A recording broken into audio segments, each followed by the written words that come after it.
Hey guys, Vera Sweeney, and I'm doing another movie review from Netflix. This time it's Mute, 2018 rendition with Alex Skarsgård, and pretty much anything that he does, I'm in. And so I thought it was kind of interesting that his character didn't speak for the entire. I don't want to. Let me pull it back because I don't want to give you too many spoilers. But he's a mute who basically had some sort of accident when he was younger. His mother was Amish. He didn't really believe in the surgery, and so he was left his whole life not being able to speak, and falls in love with this really sort of eccentric girl who has all these secrets.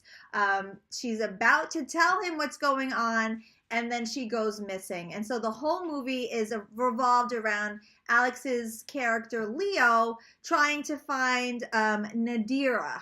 The main character, female lead, is Nadira. And I watch a lot of sci-fi movies. It's my favorite category, sci-fi and horror. And so for me personally, I was captured, engrossed in the fact that I really didn't know where their story was going. 9.5 times out of 10 when I'm watching a movie, I could pretty much figure out the ending within, the first 15 minutes. There's some sort of foreshadowing, a sentence is said, and then you sort of like get where it's going, what's going to basically happen, and then you're sitting the whole time annoyed. But this movie, I was a good like 80% in, and I had no idea what was going on. I mean, I was like, where is she? Who has her? Why do they have her? I mean, I literally could not figure it out. And as I said, I watch a ton of sci-fi and horror films. And at one point, the way that they were really describing Nadira and what the things that she was saying to Leo, I actually thought that she was a figment of his imagination. And so I sort of started to watch the show with that vein. So I got somebody new in the film. At one point in the movie, I seriously thought that Nadira was almost a figment of Leo's imagination. I mean, I was like, is he so messed up that he doesn't realize that he's the one that killed Nadira? And so he's on this like phantom mission to find her, but he's going to come to find out that it was him all along. And then that was the storyline that I was sort of going with. And then the way it turns out is that he ends up finding Nadira at the end of the movie. And again, this is like a no spoiler review, but I really am not usually to that point. I mean, once we got about like 10 minutes before the big scene, I was like, oh, I got it. Like now I know I understand the relationships. I mean, I was shocked. And like if you go to Rotten Tomato, it really has not the greatest reviews. And I don't really always listen to those type of things. I mean, I give everything a chance. I work from home and I work many, many hours a day. And so I always have something sort of going on in the background. And I was, it took me like 2.5 days to sort of get through it because I didn't have the time to just sit through and watch it in one full sweep.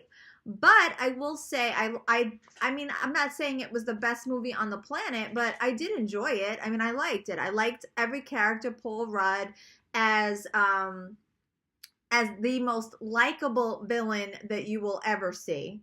I mean, it was funny. He was doing all these terrible things. At one point, he was torturing somebody, and I was like, he's so funny. I mean, he has such a charismatic personality that really, it's like almost anything that guy does, he does it with such a positive. I don't even understand it, how he was able to take that character and turn it on its side and make it into somebody that you're sort of like, oh, he's so cool, I would hang with him. Meanwhile, he's like a hitman, or he's like the guy that roughs up people to get information out of them. I mean, you would fear this guy in actuality when it's all said and done, what he does for people. And then Justin Theroux is in this movie, and literally watched the whole thing, could not place him. I didn't notice him, but I'm not a huge Justin Theroux fan, so me not putting two and two together with him. I mean, he doesn't like stand out for me in a way that like, you know, if I passed him on the street, I might not even recognize him. I've seen him in a ton of different things. I know who he is. He's a great actor when I watch him, but he's never somebody that, you know, he doesn't have a presence, I don't think, in the way that other leading men do. So he actually, when I read Wikipedia to see the names of all the main characters while I was doing this film, I was actually surprised to see his name. I was like, whoa, like I totally missed that one. And I actually want to look back and see what character he had, which is funny because, you know, I mean, not that I'm all up on celebrity, but I mean, I was just like, Justin Theroux, I totally missed that. But again, I was working and watching at the same time. I wasn't always, you know, like, you know, popcorn and eyes on the screen for the 2 hours in a row. I didn't do that. But the you know, it was a good show. There were twists. There was a lot of sci-fi future stuff that you looked at, and I always love watching sci-fi for that reason. I love to see how writers look at the future and how they envision the future, you know, even how takeout was handled in the story writing. Like, I just thought that was really interesting. And there was a guy and he was playing video games and it was all like within his mind, and his eyes sort of glazed over as he was playing them. And those little soft, subtle moments within the storyline that you watch it, even those moments, that's why I like sci-fi, because I always like to get the perspective of other people. What do you see happening in 10, 15 years, 20 years, 50 years, 100 years? If you could sort of mold the planet into, like, what are the things you're looking for? And I liked some of the things that I saw. You know, robots were a little bit involved, and like the way everybody was dressed, super futuristic. But you know, like, I was just like, that's so really, whoever did even the design and the costumes and everything for the people, the supporting characters, hats off to them. I appreciated it. So, I mean, it didn't get the best rating, but again, I just think people are so serious. Like, I think critics are really full of themselves, and I think, you know, it's just, we all forget that people are human. And a lot of work and effort went into this movie. And to rip apart a movie is to really almost take away like potential work for next time around. So it's like, it was fine. Like, it was a good movie. It's not the best movie. Like, I wouldn't like be shouting it from the street, but I'm glad I saw it. I had a good time. It took me to a new place. It took me on an adventure. And I told you, it kept me guessing. And that's one of the things that, that does not normally happen for me. I'm annoying. I'm annoying in the theater. Like, I'm 5 minutes in going, ugh, he's the killer. Like, I'm the person that does that to my husband, so feel sorry for him. But this one, I really didn't know. So, Mute on Netflix right now. Give it a shot, and until next time.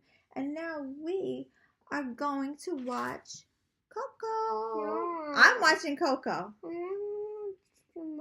I can't watch Jumanji yet. I have to do a big project with them. I have to do a big write-up for Jumanji. I can't do that yet. But we can watch Coco. Mommy's done with Coco. Coco. Yeah, I'm going to deal with this. And until next time.